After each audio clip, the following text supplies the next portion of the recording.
dear student. I am Jyoti Sarukar and I am your EVS teacher. For standard 8 subject EVS, today we start lesson number 1, Living World and Classification of Microbes. Lesson number 1, Living World and Classification of Microbes. So first of all we see difficult words from the lesson. First one is prokaryotes, eukaryotes, unicellular, multicellular, fungi, plenty, animalia, monera, protista, paramotion. So these are some few difficult words we see in the lesson. Now let me start our lesson. First, biodiversity. First term is biodiversity.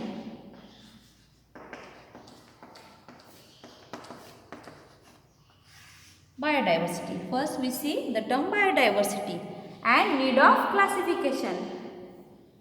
Last year we learned that all the living organisms on earth have adapted according to geographical regions. Some animals or plants adapted to their geographical regions. Food ingestion, defense, etc. While adapting, many differences are observed in the organisms of some species too. According to 2011 census, around 87 millions of species of living organisms are found on the earth, including organisms are found on the earth, including land and sea. To study such a vast number, it was essential to divide them into groups. So groups and subgroups were created, considered the similarities and differences among the living organisms. Now let me see some chart. Let me see the chart. Living organisms. Here is living organisms. Living organisms are divided into two parts, prokaryotes, eukaryotes. Prokaryotes further divided into unicellular, and in unicellular there is kingdom monera.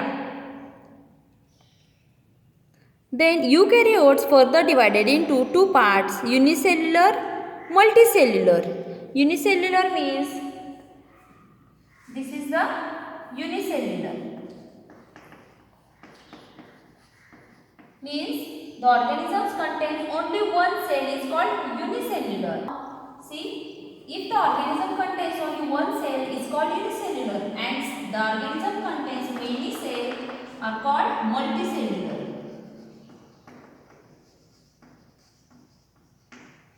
These eukaryotes further divided into unicellular and multicellular. Then kingdom protista. Unicellular contains kingdom protista and multicellular again divided into three parts, kingdom third fungi, kingdom fourth plenty and kingdom 5 animalia.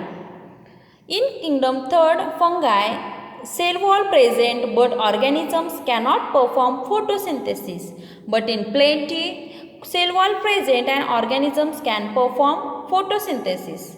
In animalia, there is no cell wall, therefore photosynthesis does not occur. Now see some pictures of kingdom monera. There is some characteristics of monera. All the organisms are unicellular. They may be autotrophic or heterotrophic. These are prokaryotic cells without distinct nucleus or cell wall. In kingdom protista, we see paramoecium. Paramoecium is in kingdom protista, and the characteristics of this kingdom protista is protista are single cell organisms with well-defined nucleus enclosed in a nuclear membrane. They have pseudopodia or hair-like cilia or whip-like flagella for locomotion. Now kingdom fungi. In kingdom fungi, there is the structure of fungi is like this. The structure of fungi is like this. It contains sporangium, columella, apophysis, hypha, sporangiform, rhizoids, etc. This is the structure of fungi we see. Now next part we see in next section.